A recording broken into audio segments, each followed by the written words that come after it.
ಎಲ್ಲರಿಗೂ ನಮಸ್ಕಾರ.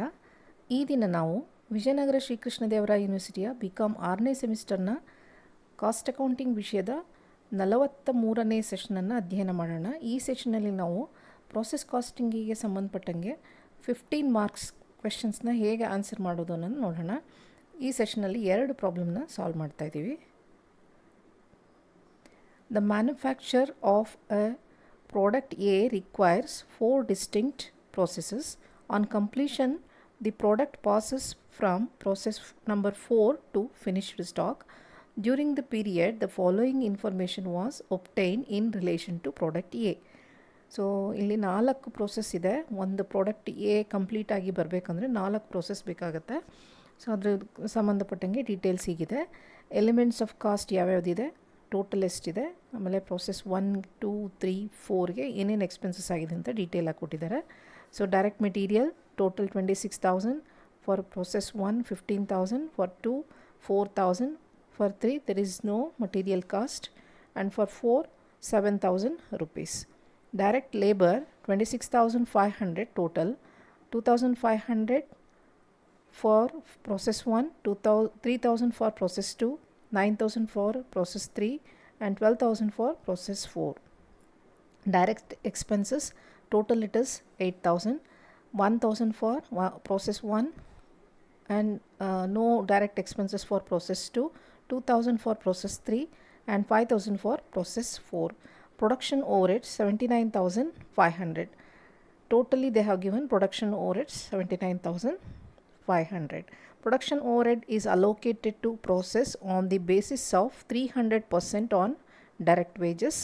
The input was 1000 kgs and production during the period was 1000 kgs. There was no stock of raw material or work in progress either at the beginning or at the end of the period. Show process accounts. So ಇಲ್ಲಿ ನೋಡಿ 1000 kg input ಆಗಿ ಹಾಕಿದಾಗ total 1000 kgಸೇ output ಆಗಿ ಬಂದಿದೆ ಅಂತ ಕೊಟ್ಟಿದ್ದಾರೆ. Simple problem ಇದು. So ಇದರಲ್ಲಿ ನಾರ್ಮಲ್ ಲಾಸ್ ಬಗ್ಗೆ ಕೊಟ್ಟಿಲ್ಲ, ಔಟ್ಪುಟ್ಟು ಎಷ್ಟು, ಇನ್ಪುಟ್ ಎಷ್ಟಿದೆಯೋ ಔಟ್ಪುಟ್ಟು ಅಷ್ಟೇ ಇದೆ. ಬಟ್ 4 ಪ್ರೋಸೆಸ್ ಇದೆ. ಪ್ರೋಸೆಸ್ ಅಕೌಂಟ್ಸು ಹೇಗೆ 4 ಪ್ರೋಸೆಸ್ ಬರೆಯೋದು ಅಂತ ಅಷ್ಟೇ ಇರೋದು, ಸಿಂಪಲ್ ಆಗಿದೆ. So process number 1, so debits credits, particulars quantity rate amount, ಕ್ರೆಡಿಟಲ್ಲೂ ಅದೇ ಥರ. ಸೊ ಇನ್ಪುಟ್ಟು 1000 kgs, ಇಲ್ಲಿ ವ್ಯಾಲ್ಯೂ ಕೊಟ್ಟಿಲ್ಲ, ಅದಕ್ಕೆ 1000 kgs ಅಂತ ಕೊಟ್ಟಿದ್ದಾರೆ, ವ್ಯಾಲ್ಯೂ ಕೊಟ್ಟಿಲ್ಲ, ಹಾಗೆ ಹಾಕ್ಕೊಳ್ಳೋಣ. ಸೊ 1000 kgs, ರೇಟ್ ಡ್ಯಾಶ್ ಹಾಕೋಣ, ಅಮೌಂಟ್ಗೂ ಡ್ಯಾಶ್. ಡೈರೆಕ್ಟ್ ಮೆಟೀರಿಯಲ್ ವ್ಯಾಲ್ಯೂ ಕೊಟ್ಟಿದ್ದಾರೆ 15,000, okay. And then direct labour 2,500, direct expenses 1,000, production overhead 7,500, that is 300% of direct wages. ನೋಡಿ ಇಲ್ಲಿ ಕೊಟ್ಟಿದ್ದಾರಲ್ವಾ.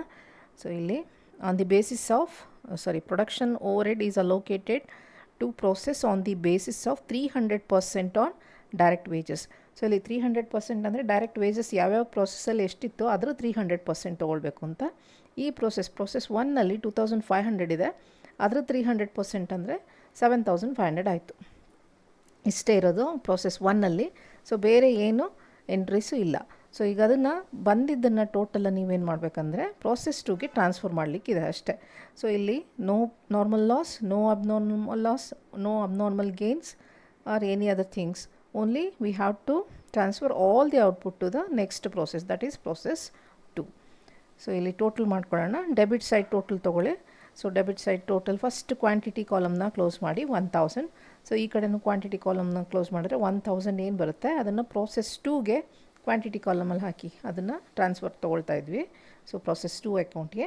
So total of debit amount ಎಷ್ಟಾಗುತ್ತೆ ನೋಡಿ, 26,000 ಆಗುತ್ತೆ. 15,000 plus 2,500 plus 1,000 plus 7,500, total 26,000. So ಅದನ್ನು ಕ್ರೆಡಿಟ್ ಸೈಡಿಗೂ ಅಷ್ಟೇ ಹಾಕಿ ಅದನ್ನು ಟೋಟಲ್ ಬ್ಯಾಲೆನ್ಸ್ ಮಾಡಿದ್ರೆ ಸೊ ಪ್ರೋಸೆಸ್ 2ಗೆ ಟ್ರಾನ್ಸ್ಫರ್ ಆಗ್ತಾ ಇರೋದು 1,000 kgs of amounting 26,000. So per K G ಎಷ್ಟಾಯಿತು ಅಂದರೆ 26 rupees ಆಯಿತು. 26,000 ಡಿವೈಡೆಡ್ ಬೈ 1,000 ಮಾಡಿದ್ರೆ ನಿಮಗೆ 26 rupees ಆಯಿತು. ಓಕೆ. ಸೊ ಇದು ಪ್ರೋಸೆಸ್ 1 ಇಷ್ಟೇ ಕಂಪ್ಲೀಟ್ ಆಯಿತು.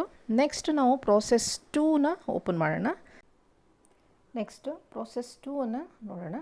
ಸೊ ಪ್ರೋಸೆಸ್ 2ನಲ್ಲೂ ಅಷ್ಟೇ same columns, particulars quantity in K Gs and rate amount, ಅದೇ ಥರ ಕ್ರೆಡಿಟ್ಸಲ್ಲಿ. ಸೊ ಇದರಲ್ಲಿ ಫಸ್ಟ್ ಏನಂದರೆ ಸೇಮ್ ಪ್ರೋಸೆಸ್ ಒನ್ನಲ್ಲಿ ಏನು ತೊಗೊಂಡಿರ್ತೀವಿ ಅದೇ ಥರ, ಬಟ್ ಏನು ಒಂದು ಎಕ್ಸ್ಟ್ರಾ ಏನಿರುತ್ತೆ ಅಂದರೆ ಹಿಂದಿನ ಪ್ರೋಸೆಸ್ಸಿಂದ ಏನು ಟ್ರಾನ್ಸ್ಫರ್ ತೊಗೊಂಡಿರ್ತೀವಲ್ಲ ಅದನ್ನು ಫಸ್ಟ್ ಬರ್ಕೊಳ್ತೀವಿ. ಸೊ ಪ್ರೋಸೆಸ್ ಒನ್ನಿಂದ ಇಲ್ಲಿ ನೋಡಿ, ಪ್ರೋಸೆಸ್ ಒನ್ನಲ್ಲಿ 1000 kgs at rupees 26,000 rupees transfer ಬಂದಿತ್ತು ಅಲ್ಲಿಂದ ಇಲ್ಲಿಗೆ. ಸೊ ಅಷ್ಟನ್ನು ಫಸ್ಟ್ ಬರ್ಕೊಳ್ತಾ ಇದ್ದೀವಿ, 1000 kgs at the rate of 26,000 rupees. Next direct materials 4,000, direct labour 3,000, production over heads 300% on direct wages.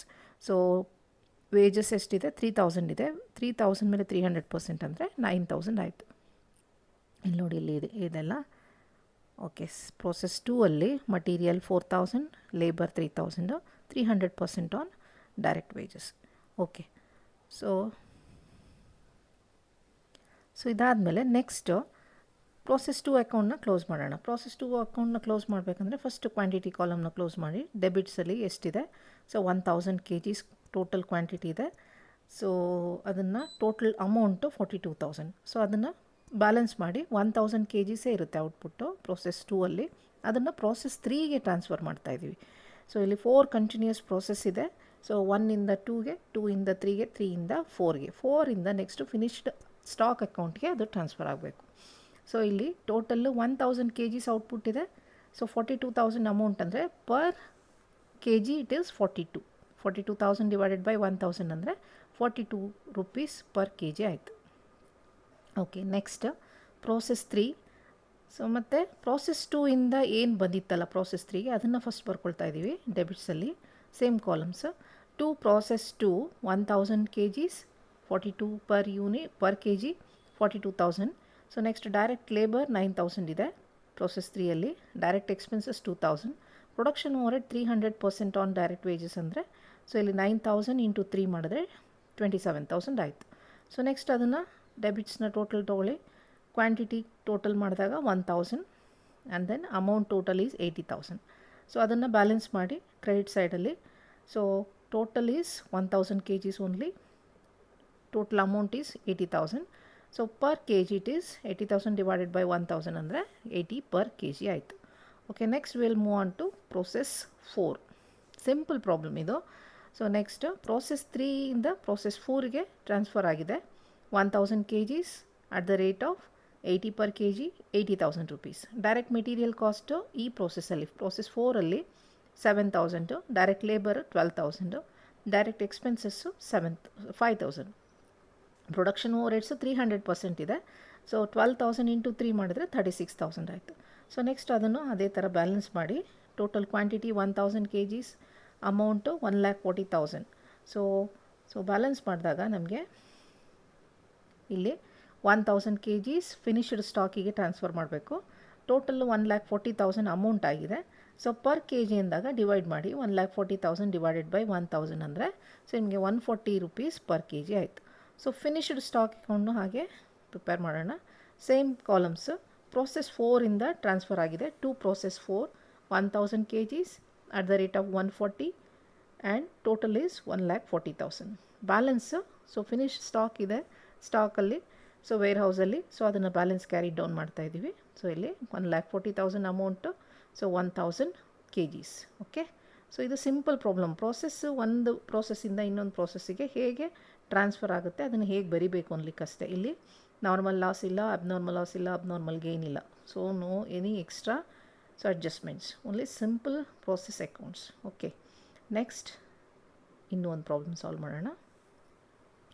Moody Limited produces a patent material used in building, in the manufacture of which 3 processes are involved. The material is produced in 3 consecutive grades, namely soft, medium and hard. Figures relating to production for the 6 months of 2010 are as follows. So ಇಲ್ಲಿ 3 process ಇದೆ, ಒಂದು soft, ಇನ್ನೊಂದು medium, ಇನ್ನೊಂದು hard ಅಂತ. So that is process 1, process 2, process 3 ಅಂತ. So ಇದರಲ್ಲಿ ಒಂದು ಮಟೀರಿಯಲ್ನ produce ಆಗಬೇಕಂದ್ರೆ 3 ಪ್ರೋಸೆಸ್ ಆದಮೇಲೆ ಅದು ಫಿನಿಶ್ಡ್ ಪ್ರಾಡಕ್ಟಾಗಿ ಕನ್ವರ್ಟ್ ಆಗ್ತಾಯಿದೆ.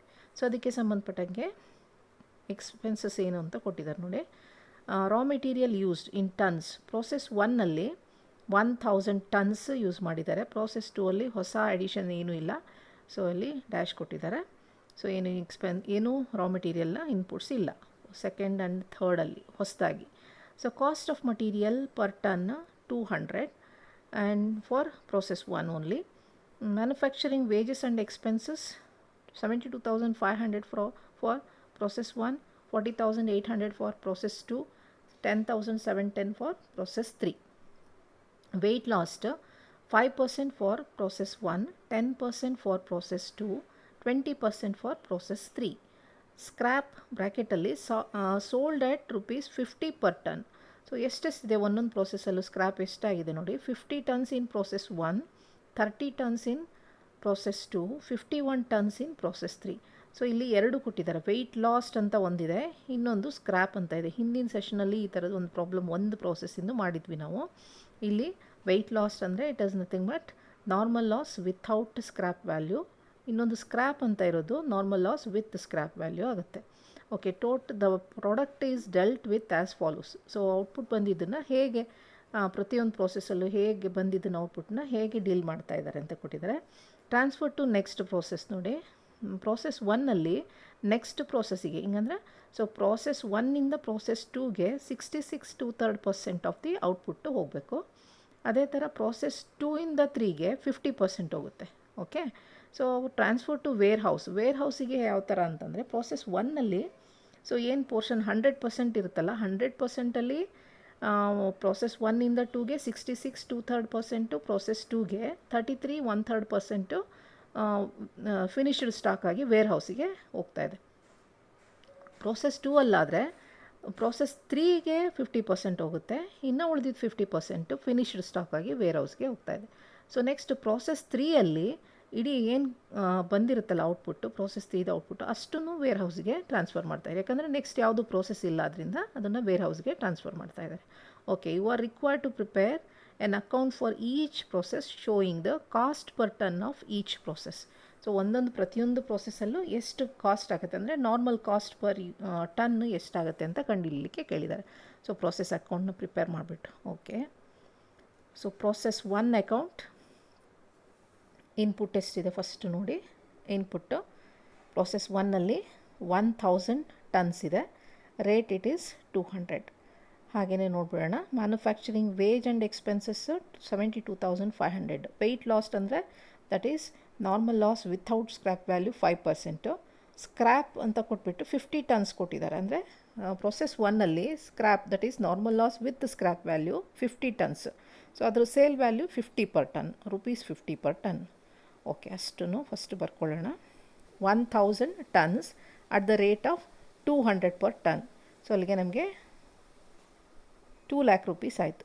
1000 into 200 2 lakh rupees. Manufacturing wages and expenses 72,500 ಆಯಿತು. Next normal loss without scrap value ಅಂದರೆ 5% ಅಂತ ಕೊಡಿದೆ. ವೆಯ್ಟ್ ಲಾಸ್ಟ್ ಅಂತಂದರೆ so there is no material for sale. So ಅದು ಏನಿರುತ್ತೆ ಅದಷ್ಟು ಎವಾಪ್ರೇಟ್ ಆಗಿ ಅಥವಾ ಶಿಂಕ್ ಆಗಿ ಹೋಗಿರೋದ್ರಿಂದ there is without scrap value. So normal loss without scrap value 5% on input ಅಂತ ಹೇಳಿದ್ದಾರೆ. 1000 ಟನ್ಸ್ ಇಸ್ ದ ಇನ್ಪುಟ್, ಅದ್ರ ಮೇಲೆ 5% 50 ಆಗುತ್ತೆ. Okay, normal loss with scrap value ಅಂದರೆ ಸ್ಕ್ರ್ಯಾಪ್ ಅಂತ ಕೊಟ್ಟಿದ್ರಲ್ವ ಅದು. ಸ್ಕ್ರ್ಯಾಪ್ ಬ್ರ್ಯಾಕೆಟಲ್ಲಿ sold at rupees 50 per ton ಇದೆ, 50 ಟನ್ಸ್ ಇದೆ. Okay, so normal loss with scrap value 50 tons, rate of sale is 50. So 50 per ton sale ಆಗ್ತಾಯಿದೆ. ಓಕೆ, 50 into 50 2500 ನಮಗೆ scrap value ಸಿಗ್ತಾಯಿದೆ. ಸೊ ನೆಕ್ಸ್ಟ್ ನೋಡಿ, ಸೊ ಇದು ತುಂಬ ಇಂಪಾರ್ಟೆಂಟ್ ಇಲ್ಲಿ. The product is dealt with as follows. ಇದು process 1ಇಂದ output ಯಾವ ಥರ ಅವ್ರನ್ನ ಡೀಲ್ ಮಾಡ್ತಾರೆ ಅಂತ. 66 2/3% ನೆಕ್ಸ್ಟ್ ಪ್ರೋಸೆಸ್ 2ಗೆ ಟ್ರಾನ್ಸ್ಫರ್ ಮಾಡಬೇಕು. ಸೊ 33 1/3% ವೇರ್ ಹೌಸ್ಗೆ ಟ್ರಾನ್ಸ್ಫರ್ ಮಾಡಬೇಕು. ಹಿಂದಿನ ಪ್ರಾಬ್ಲಮ್, ಇಮಿಡಿಯೇಟ್ ಹಿಂದಿನ ಪ್ರಾಬ್ಲಮಲ್ಲಿ ಪೂರ್ತಿ ಔಟ್ಪುಟ್ನ ನಾವು ನೆಕ್ಸ್ಟ್ ಪ್ರೋಸೆಸ್ಗೆ ಟ್ರಾನ್ಸ್ಫರ್ ಮಾಡ್ತಾಯಿದ್ವಿ. ಆದರೆ ಇಲ್ಲಿ ಇಷ್ಟು ಪರ್ಸೆಂಟೇಜ್ನ ನೆಕ್ಸ್ಟ್ ಪ್ರೋಸೆಸ್ಗೆ, ಇನ್ನುಳಿದಿದ್ದ ಪರ್ಸೆಂಟೇಜ್ನ ವೇರ್ ಹೌಸ್ಗೆ ಅಂತ ಹೇಳಿದ್ದಾರೆ. ಸೊ ಅದ್ರ ಕ್ಯಾಲ್ಕುಲೇಷನ್ ನೋಡೋಣ. ಸೊ ಫಸ್ಟು ಯಾವುದೇ ಪ್ರೋಸೆಸ್ ಅಕೌಂಟ್ ಮಾಡಿದಾಗ ನೀವಿಲ್ಲಿ ಫಸ್ಟು ನಾರ್ಮಲ್ ಪ್ರೊಡಕ್ಷನ್ ಕಂಡುಹಿಡಿಬೇಕು, ನಾರ್ಮಲ್ ಕಾಸ್ಟ್ ಪರ್ ಯೂನಿಟ್ನ ಕಂಡುಹಿಡ್ಕೊಳ್ಳಿ. ಸೊ ಇಲ್ಲಿ ನೋಡಿ ವರ್ಕಿಂಗ್ ನೋಟಲ್ಲಿ normal production in units. So normal production ಅಂದರೆ input minus normal loss. Normal loss ಅಂದ ತಕ್ಷಣವೇ ಇಲ್ಲಿ ಟೋಟಲ್ ನಾರ್ಮಲ್ ಲಾಸ್ ಆಗುತ್ತೆ. ಟೋಟಲ್ ನಾರ್ಮಲ್ ಲಾಸ್ ಅಂದರೆ ಒಂದು ಲಾಸ್ ವಿತೌಟ್ ಸ್ಕ್ರ್ಯಾಪ್ ವ್ಯಾಲ್ಯೂ, ಇನ್ನೊಂದು loss with scrap value 50 tons without scrap value ಇತ್ತು. So ಇಲ್ಲಿ ಮಾಡಿದ್ವಲ್ಲ ಅಕೌಂಟಲ್ಲಿ, S 50 tons normal loss without scrap and 50 tons normal loss with scrap ಅವ್ರು ಕೊಟ್ಟಿರೋದು. ಸೊ ಟೋಟಲ್ ನಮಗೆ 100 ಟನ್ಸ್ ಆಯಿತು. So normal production input minus total normal loss ಅಂದಾಗ 1000 units minus 100 units. So normal production is equal to 900 tons. So 900 tons normal production ಆಯಿತು. Normal cost per unit, so ಇದು ನಮಗೆ ಎಲ್ಲ process ಅಕೌಂಟಲ್ಲಿ ಇದು ಬೇಕಾಗುತ್ತೆ. So normal cost per unit calculate ಮಾಡಲಿಕ್ಕೆ total cost minus scrap value divided by normal production. So ಇಲ್ಲಿ ಏನೇನು ಇನ್ಫಾರ್ಮೇಷನ್ ಇದೆ, ನಾರ್ಮಲ್ ಪ್ರೊಡಕ್ಷನ್ ಕಂಡಿಡಿದ್ವಿ 900 ಟನ್ಸ್ ಅಂತ, ಸ್ಕ್ರ್ಯಾಪ್ ವ್ಯಾಲ್ಯೂ ಮತ್ತು ಟೋಟಲ್ ಕಾಸ್ಟು ನಿಮಗೆ ಪ್ರೊಸೆಸ್ ಅಕೌಂಟಲ್ಲಿ ಸಿಗುತ್ತೆ. ಸೊ ಸ್ಕ್ರ್ಯಾಪ್ ವ್ಯಾಲ್ಯೂ ನೋಡಿ ಇಲ್ಲಿ 2500 ಇಲ್ಲಿ ಕ್ಯಾಲ್ಕುಲೇಟ್ ಮಾಡಿದ್ವಿ. 50 ಇಂಟು 50 2500 ಇದೆ, ಅದು ಸ್ಕ್ರ್ಯಾಪ್ ವ್ಯಾಲ್ಯೂ ಆಯಿತು. ಸೊ ಟೋಟಲ್ ಕಾಸ್ಟ್ ಅಂದಾಗ ಟೋಟಲ್ ಡೆಬಿಟ್ ನೋಡಿರಿ, ಎಕ್ಸ್ಪೆನ್ಸಸ್ ಏನಿರುತ್ತೆ ಡೆಬಿಟ್ ಸೈಡಲ್ಲಿ ಅದಷ್ಟು ಟೋಟಲ್ ಮಾಡ್ಕೊಳ್ಬೇಕು. 2 lakh plus 72,500. 2,72,500 is the total cost. Okay, total cost is 2,72,500 minus 2,500 divided by 900 is the normal production. So normal cost per ton is rupees 300. Okay, so ಇದು 300 ಒಂದು ಟನ್ನಿಗೆ ನಮಗೆ normal cost ಆಯಿತು. So ಈಗ ನಾವು ಔಟ್ಪುಟ್ನ ಎಷ್ಟು ಟ್ರಾನ್ಸ್ಫರ್ ಮಾಡಬೇಕು ಅನ್ನಲಿಕ್ಕೆ, so process 2ಗೆ ಎಷ್ಟು, finished ಸ್ಟಾಕಿಗೆ ಎಷ್ಟು. ಸೊ ಔಟ್ಪುಟ್ ನಾರ್ಮಲ್ ಪ್ರೊಡಕ್ಷನ್ ಎಷ್ಟು ಬಂದಿತ್ತು ನಮಗೆ, 900 ಟನ್ಸ್ ಬಂದಿತ್ತು. ಇಲ್ಲಿ ನೋಡಿ ಬರ್ತಿದ್ದೀವಿ, output of process 1 normal production 900 tons. So ಆ 900 ಟನ್ಸಲ್ಲಿ ಪ್ರೋಸೆಸ್ 2ಗೆ 66 2/3 ಹೋಗಬೇಕು. ಸೊ 900 ಇಂಟು 66 2/3% ಹಾಕಿ, ಸೊ ಎಷ್ಟಾಯಿತು ಅಂದರೆ 600 ಟನ್ಸ್ ಆಯಿತು. ಸೊ ಅದೇ ಥರ ಫಿನಿಶ್ಡ್ ಸ್ಟಾಕಿಗೆ 33 1/3% ಆಫ್ 900 ಅಂದರೆ 300 ಟನ್ಸ್ ಆಯಿತು. ಸೊ 600 ಟನ್ಸ್ ಅದ್ರದ್ದು ಅದು ಕ್ವಾಂಟಿಟಿಯಲ್ಲಾಯಿತು. ನಮಗೆ ವ್ಯಾಲ್ಯೂಯಲ್ಲಿ ಬೇಕು ಅಂದಾಗ 600 into normal cost per ton ಏನಿತ್ತಲ್ಲ, 600 is the quantity. So and normal cost ಇಲ್ಲಿ ಕಂಡಿಡಿದ್ವಿ 300 ಪರ್ ಟನ್ ಅಂತ ಮಲ್ಟಿಪ್ಲೈ ಮಾಡಿ. 600 ಟನ್ಸ್ ಇಂಟು 300 1,80,000. ಅದೇ ಥರ ಫಿನಿಶ್ಡ್ ಸ್ಟಾಕಿಗೆ 300 ಟನ್ಸ್ ಇತ್ತು quantity, 300 rupees per ton. So multiply ಮಾಡಿದ್ರೆ ನಿಮಗೆ 90,000 ವ್ಯಾಲ್ಯೂ ಆಗುತ್ತೆ. ಓಕೆ, ಅದನ್ನು ಇಲ್ಲಿ ಬರ್ತಿದ್ವಿ. ಓಕೆ, ಪ್ರೋಸೆಸ್ 2ಗೆ ನೋಟ್ 1ನಲ್ಲಿ ಮಾಡಿದ್ವಲ್ಲ, output transfer to next process 600 and finished ಸ್ಟಾಕಿಗೆ 300. So what is the rate normal cost per unit ಕಂಡುಹಿಡಿದಿತ್ತಲ್ಲ ಅದನ್ನು ಬರೆದಿದ್ದೀವಿ 300. ಮಲ್ಟಿಪ್ಲೈ ಮಾಡಿ ಸೇಮ್ ಅಮೌಂಟ್ ಬರುತ್ತೆ, ಇಲ್ಲದ್ರೆ ಅಲ್ಲಿ ಕ್ಯಾಲ್ಕುಲೇಟ್ ಮಾಡಿದ್ವಿ ಅದು ಅಮೌಂಟ್ ಬರೆದ್ರು ಸೇಮ್ ಬರುತ್ತೆ. 600 ಇಂಟು 300 1,80,000, ಹಾಗೆಯೇ 300 ಇಂಟು 300 ಸೊ 90,000. ಸೊ ಟೋಟಲ್ನ ಟ್ಯಾಲಿ ಮಾಡ್ಕೊಳ್ರಿ. ಸೊ ಇಲ್ಲಿ ಕ್ವಾಂಟಿಟಿ ಕಾಲಮ್ ಇಲ್ಲಿ 1000 ಟನ್ಸ್ ಇತ್ತು ಪ್ರೋಸೆಸ್ 1ನಲ್ಲಿ ಕ್ವಾಂಟಿಟಿ ಇನ್ಪುಟ್ಟು. ಸೊ ಇದನ್ನು ಟೋಟಲ್ ಮಾಡಿದ್ರೆ ನಿಮಗೆ 1000 total, 50 without scrap value, 50 with scrap value and transfer to process 2 it is 600 and finished stock 300. Okay, so ಅಮೌಂಟನ್ನು ಟೋಟಲ್ ಮಾಡಿ 2,72,500 for debit side and for credit side 2,72,500. Okay, so next process 2 account same ಅದೇ ಥರನೇ. So ಏನಿರುತ್ತೆ ಅಂದರೆ ಇಲ್ಲಿ first ಏನು ಬರ್ಕೊಳ್ಬೇಕಂದ್ರೆ process 2 ಇಂದ ಏನು ಬಂದಿತ್ತು ಟ್ರಾನ್ಸ್ಫರು ಅದನ್ನು ಫಸ್ಟ್ ಬರ್ಕೊಳ್ಬೇಕು. ಪ್ರೋಸೆಸ್ 2 ಇಂದ ಏನು ಬಂದಿತ್ತು, 600 ಬಂದಿತ್ತು. ಓಕೆ, 600 ಟನ್ಸ್ ಬಂದಿತ್ತು at the rate of 300. So 600 at the rate of 300 multiply ಮಾಡಿದ್ರೆ ನಮಗೆ 1,80,000 ಅಲ್ಲೇನು ಟ್ರಾನ್ಸ್ಫರ್ ಇತ್ತಲ್ಲ ಅಷ್ಟೇ. ಸೊ ನೆಕ್ಸ್ಟು ಮೆಟೀರಿಯಲ್ ನೋಡಿ, ಕಾಸ್ಟ್ ಆಫ್ ಮೆಟೀರಿಯಲ್ಲು ಯಾವುದೂ ಇಲ್ಲ. ಓಕೆ, ಬರೀ ಪ್ರೋಸೆಸ್ 1ಗೆ ಮಾತ್ರ ಹಾಕಿದ್ದಷ್ಟೇ ಬಿಟ್ಟರೆ ನೆಕ್ಸ್ಟ್ ಮ್ಯಾನುಫ್ಯಾಕ್ಚರಿಂಗ್ ವೇಜಸ್ ಇದೆ, wages and expenses 40,800 for process 2. ಹಾಗೆ ವೆಯ್ಟ್ ಲಾಸ್ಟು ಇಲ್ಲಿ ಫಸ್ಟ್ ಪ್ರೋಸೆಸ್ಸಲ್ಲಿ 5% ಇತ್ತು, ಸೆಕೆಂಡ್ ಪ್ರೋಸೆಸ್ಸಲ್ಲಿ 10% ಇದೆ. ಅದೇ ಥರ ಸ್ಕ್ರ್ಯಾಪ್ ಎಷ್ಟಿದೆ ಅಂದರೆ 30 ಟನ್ಸ್ ಇದೆ. ಓಕೆ, ಪ್ರೋಸೆಸ್ 2 ಅಲ್ಲಿ ಪ್ರೋಸೆಸ್ 1ಇಂದ ಬಂದಿದ್ದನ್ನು ಫಸ್ಟು ಬರ್ಕೊಂಡಾದಮೇಲೆ 2 ಮ್ಯಾನುಫ್ಯಾಕ್ಚರಿಂಗ್ ವೇಜಸ್ ಆ್ಯಂಡ್ ಎಕ್ಸ್ಪೆನ್ಸಸ್ಸು 40,800 ಇದೆ. ಓಕೆ, ಸೊ ಇಲ್ಲಿ by normal loss without scrap value 10% of input. So 600 ಮೇಲೆ 10% ಅಂದರೆ 60 ಆಯಿತು. ವಿಥೌಟ್ ಸ್ಕ್ರ್ಯಾಪ್ ವ್ಯಾಲ್ಯೂ ಅದರಿಂದ ರೇಟ್ ಇರಲ್ಲ ಮತ್ತು ಅಮೌಂಟೂ ಸಹ ಇಲ್ಲಿ ಇರಲ್ಲ. ಸೊ ಅಲ್ಲಿಗೆ next normal loss with scrap value ಅವರೇ ಮೆನ್ಷನ್ ಮಾಡಿದರು 30 ಟನ್ಸ್ ಅಂತ. ಸೊ 30 ಟನ್ಸ್ ಇಂಟು 50 ಅದರ ರೇಟು. ಸೊ ಎಲ್ಲದಕ್ಕೂ 50 ರುಪೀಸ್ ಪರ್ ಟನ್ನೇ ಸೇಲ್ ಆಗ್ತಾ ಇದೆ ಅಂತ ಇಲ್ಲಿ ಬ್ರ್ಯಾಕೆಟಲ್ಲಿ ಕೊಟ್ಟಿದ್ರಲ್ವಾ, ಇಲ್ಲಿ ನೋಡಿ scrap sold at ₹50 per ton. So ಎಲ್ಲ ಪ್ರೋಸೆಸ್ 1, ಪ್ರೋಸೆಸ್ 2, ಪ್ರೋಸೆಸ್ 3 ಎಲ್ಲದಕ್ಕೂ ಅದ್ರ ಸ್ಕ್ರ್ಯಾಪ್ ವ್ಯಾಲ್ಯೂ ಸೇಲ್ ಆಗ್ತಾ ಇರೋದು 50 ಪರ್ ಟನ್. ಓಕೆ, ಸೇಮ್ ರೇಟನ್ನು ತೊಗೊಳ್ಬೇಕು ನೀವು, 50 per ton. 30 into 50 it is 1500. So next ಪ್ರೋಸೆಸ್ಗೆ ಎಷ್ಟು ಟ್ರಾನ್ಸ್ಫರ್ ಮಾಡಬೇಕು, ಫಿನಿಶ್ಡ್ ಸ್ಟಾಕಿಗೆ ಎಷ್ಟು ಅಥವಾ ವೇರ್ ಹೌಸಿಗೆ. ಸೊ ನೋಡಿ ಇಲ್ಲಿ ಪ್ರೋಸೆಸ್ 2 ಕಾಲಮಲ್ಲಿ ನೋಡಿ 50% to next process and 50% to warehouse. So ಅದನ್ನು ಅದೇ ಥರ ಕ್ಯಾಲ್ಕುಲೇಟ್ ಮಾಡಬೇಕು. ಅದಕ್ಕೆ ಮುಂಚೆ ಪ್ರೋಸೆಸ್ 2ದು ನಾರ್ಮಲ್ ಪ್ರೊಡಕ್ಷನ್ ಎಷ್ಟು, ಹಾಗೆಯೇ ನಾರ್ಮಲ್ ಕಾಸ್ಟ್ ಪರ್ ಯೂನಿಟ್ಟು ಕಂಡುಹಿಡ್ಕೊಳ್ಳೋಣ. ಅದಾದಮೇಲೆ ಸೊ ಅದನ್ನು ಎಷ್ಟು ಟ್ರಾನ್ಸ್ಫರ್ ಆಗುತ್ತೆ ಅಂತ ನೋಡೋಣ. ಸೊ ನಾರ್ಮಲ್ ಪ್ರೊಡಕ್ಷನ್ ಎಷ್ಟಾಗುತ್ತೆ ನೋಡಿ, input minus normal loss. Input second ಪ್ರೊಸೆಸ್ಗೆ ಸೊ ಇರೋದು input only 600. Okay, 600 is the input and total normal loss. So total normal loss ಅಂದಾಗ ಸೊ ಇಲ್ಲಿ normal loss without scrap value, with scrap value 60 tons are the without scrap value normal loss and 30 tons are with scrap value. So 60 plus 30 it is 90 tons. So input is 600 tons and scrap is 90 tons. Sorry, normal loss is 90 tons. So normal production is 510 tons. So ನಮಗೆ expected ಎಷ್ಟಿದೆ ಅಂದರೆ 510 tons ಇದೆ.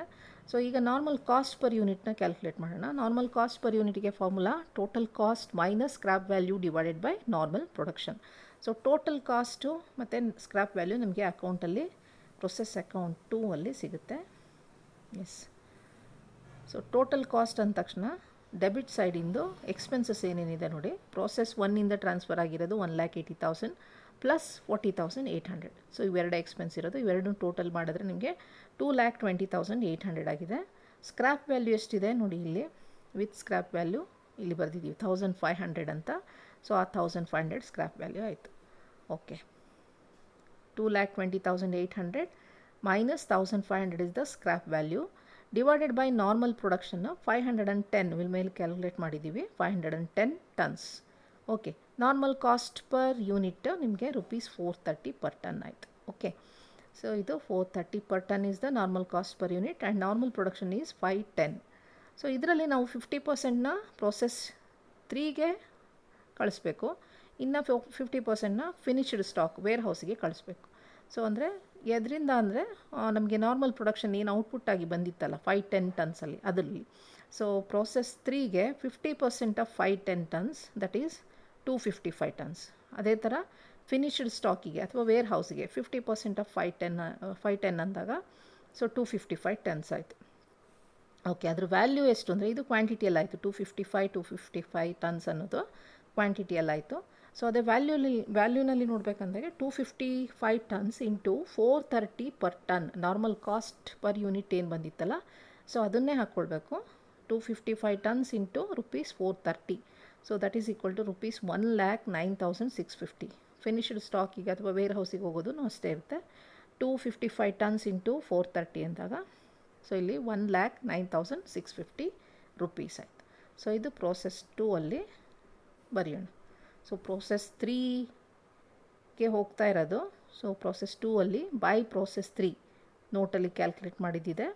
255 tons ಬಂದಿತ್ತು quantity, normal cost per unit 430 multiply ಮಾಡಿದರೆ ನಮಗೆ 1,09,650 ಅಲ್ಲೂ ಅದೇ amount ಬಂದಿತ್ತು. ಫಿನಿಶ್ಡ್ ಸ್ಟಾಕು 255 ಫಿನಿಶ್ಡ್ ಸ್ಟಾಕಿಗೆ ಟ್ರಾನ್ಸ್ಫರ್ ಆಗೋದು ಅಥವಾ ವೇರ್ ಹೌಸಿಗೆ 255 tons per unit per ton 430 amount 1,09,650 ಆಯಿತು. ಸೊ ಟೋಟಲ್ನ ಅಕೌಂಟ್ನ ಟ್ಯಾಲಿ ಮಾಡಿ ಟೋಟಲ್ ಕ್ವಾಂಟಿಟಿಯಲ್ಲಿ ನಿಮಗೆ 600. ಸೊ ಈ ಕಡೆನೂ 600 ಟ್ಯಾಲಿ ಆಗುತ್ತೆ. 60 + 30 + 255 + 255 ಮಾಡಿದ್ರೆ 600. So amount 2,20,800. ಸೊ ಕ್ರೆಡಿಟ್ ಸೈಡಲ್ಲೂ ಅಷ್ಟೇ 1,500 ಪ್ಲಸ್ 1,09,650 ಪ್ಲಸ್ 1,09,650 ಟೋಟಲ್ ಮಾಡಿದ್ರೆ 2,20,800 ಆಯಿತು. ಓಕೆ, ಇದು ಪ್ರೋಸೆಸ್ 2 ಆಯಿತು. ನೆಕ್ಸ್ಟ್ ಪ್ರೋಸೆಸ್ 3 ಅಂದರೆ ಲಾಸ್ಟ್ ಅಕೌಂಟು ಇದು ಪ್ರೋಸೆಸ್ಸು. ಸೊ ಅದಕ್ಕೆ ಎಷ್ಟು ಟ್ರಾನ್ಸ್ಫರ್ ಆಗಿದೆ ಇಲ್ಲೇ ನೋಡಿಬಿಡಿ. 255 tons at the rate of 430, amount 1,09,650. Okay ಇಲ್ಲಿ ಬರ್ದಿದ್ದೀವಿ ನೋಡಿ. Process 3 account 255 tons by two process 2 ಅದರಿಂದ ಬಂದಿರೋದು 430 ಪರ್ ಟನ್ 1,09,650. ಸೊ ಇಲ್ಲಿ ಮತ್ತೇನು ಎಕ್ಸ್ಟ್ರಾ ಮೆಟೀರಿಯಲ್ ಇಲ್ಲ, only manufacturing wages and expenses ಇದೆ ನೋಡಿ ಇನ್ನೊಂದು ಸರಿ ಪ್ರಾಬ್ಲಮಲ್ಲಿ. ಓಕೆ ಕಾಸ್ಟ್ ಆಫ್ ಮಟೀರಿಯಲ್ ಬರೀ ಪ್ರೋಸೆಸ್ 1ಗೆ ಮಾತ್ರ ಇರೋದು. Manufacturing wages and expenses for process 3 10,710 and weight lost is 20%. Weight lost 20% ಇದೆ. ಸ್ಕ್ರ್ಯಾಪ್ ಇಲ್ಲಿ 51 ಟನ್ಸ್ ಇದೆ. ಓಕೆ, ಸ್ಕ್ರ್ಯಾಪಿಂದು ರೇಟ್ 50 ಪರ್ ಟನ್, ಎಲ್ಲ ಪ್ರೋಸೆಸ್ಗೂ ಸೇಮ್ ಇದೆ 50 rupees. So 51 are the tons of normal loss with scrap value. So weight lost ಅಂದರೆ so without scrap value 20%. Okay, so ಇಲ್ಲಿ ಇನ್ನೊಂದು ಕೊಟ್ಟಿದ್ದಾರೆ 100% ನಾವು ಫಿನಿಶ್ಡ್ ಸ್ಟಾಕಿಗೆ ಟ್ರಾನ್ಸ್ಫರ್ ಮಾಡಬೇಕು, ಅಂದರೆ ವೇರ್ ಹೌಸ್ಗೆ. ಪ್ರೋಸೆಸ್ 3ಯಲ್ಲಿ manufacturing wages and expenses 10,710, normal loss without scrap value 51 units 51 ಟನ್ಸೇ ಆಗುತ್ತೆ. 255 ಇಂಟು 20% ಮಾಡಿದಾಗ ನಮಗೆ 51 ಟನ್ಸ್ ಆಗುತ್ತೆ. Okay, and then normal loss with ಅದಕ್ಕೆ ವ್ಯಾಲ್ಯೂ ಏನಿರಲ್ಲ, ಸ್ಕ್ರ್ಯಾಪ್ ವ್ಯಾಲ್ಯೂ, ಸೊ ಅಲ್ಲಿ ಬರೆದಿಲ್ಲ. So normal loss with scrap value ಅವರೇ ಕೊಟ್ಟಿದ್ದಾರೆ 51 ಟನ್ಸ್ ಅಂತ. ಸೊ ರೇಟ್ ಈಸ್ ಫಿಕ್ಸ್ಡ್, ಅಲ್ಲಿ 1 2 3 ಮೂರು ಪ್ರೋಸೆಸ್ಗೂ ನಮಗೆ ಸ್ಕ್ರ್ಯಾಪ್ ವ್ಯಾಲ್ಯೂ ಸೇಮ್ ಕೊಟ್ಟಿದ್ದಾರೆ 50 ಪರ್ ಟನ್ನು. 51 ಇಂಟು 50 2,550 ಆಯಿತು. ಓಕೆ, ಈಗ ಲಾಸ್ಟಿಗೆ ನೀವು ನಾರ್ಮಲ್ ಕಾಸ್ಟ್ ಪರ್ ಯೂನಿಟ್ನ ಕಂಡುಹಿಡಿಬೇಕು. ಅದೇ ಥರ ನಾರ್ಮಲ್ ಪ್ರೊಡಕ್ಷನ್ ಎಷ್ಟು, ಇದನ್ನು ಬ್ಯಾಲೆನ್ಸ್ ಮಾಡಿದರೂ ಸೇಮ್ ಆನ್ಸರೇ ಬರುತ್ತೆ ನಿಮಗೆ, but we will calculate. So ಇಲ್ಲಿ ಕ್ಯಾಲ್ಕುಲೇಟ್ ಮಾಡಿದರೂ ನಿಮಗೆ ಸೇಮು ಆನ್ಸರ್ ಬರ್ತಾಯಿತ್ತು. ಸೊ ಇದನ್ನು ಬ್ಯಾಲೆನ್ಸ್ ಮಾಡಿದ್ದೀವಿ 255 ಕ್ವಾಂಟಿಟಿ ಕಾಲಮ್ನ ಟೋಟಲ್ ಮಾಡಿದಾಗ. ಸೊ ಅದನ್ನು ಬ್ಯಾಲೆನ್ಸ್ ಮಾಡಿದ್ರೆ ಸೊ ಇಲ್ಲಿ 51 + 51 102 ಆಯಿತು. 255ಅಲ್ಲಿ 102 ಮೈನಸ್ ಮಾಡಿದ್ರೆ 153 ಆಯಿತು. ಸೊ ಪರ್ ಯೂನಿಟ್ ಅಂತ ಪರ್ ಟನ್ ಅಂದಾಗ ನಿಮಗೆ ಬ್ಯಾಲೆನ್ಸ್ ಮಾಡಿದ್ದ ಅಮೌಂಟ್ 1,17,810 ಬ್ಯಾಲೆನ್ಸಿಂಗ್ ಫಿಗರ್ ಅಂತಲೇ ಹಾಕಿದ್ದೀವಿ ನೋಡಿ ಇಲ್ಲಿ, divided by 153. So cost per ton, normal cost per ton is 770. So ನೀವು ಕ್ಯಾಲ್ಕುಲೇಟ್ ಮಾಡಿದ್ರೂ ಸೇಮ್ ಆನ್ಸರ್ ಬರುತ್ತೆ ನಾರ್ಮಲ್ ಪ್ರೊಡಕ್ಷನ್ನು. So normal production equal to input minus normal loss. So input is 255. So normal loss ಅಂತ ಅಂದಾಗ ಇಲ್ಲಿ 51 + 51 102. So 255 minus 102 ಅಂದರೆ 153 ಇಲ್ಲಿ ಬರೆದಿದ್ದೀವಿ. ಸೊ ಟೋಟಲ್ ಕಾಸ್ಟ್, ಈಗ ನಾರ್ಮಲ್ ಕಾಸ್ಟ್ ಪರ್ ಟನ್ ಅಂದಾಗ ಇಲ್ಲಿ total cost 1,20,360. Okay, scrap value 2,550 divided by 153 normal production ಮಾಡಿದರೆ ನಿಮಗೆ 770 ಬರ್ತಾಯಿತ್ತು normal cost per ton. Okay, so next ಸೆಷನಲ್ಲಿ ಇನ್ನೂ ಒಂದೆರಡು ಪ್ರಾಬ್ಲಮ್ನ 15 ಮಾರ್ಕ್ಸಿಂದು ಸಾಲ್ವ್ ಮಾಡೋಣ. Thank you.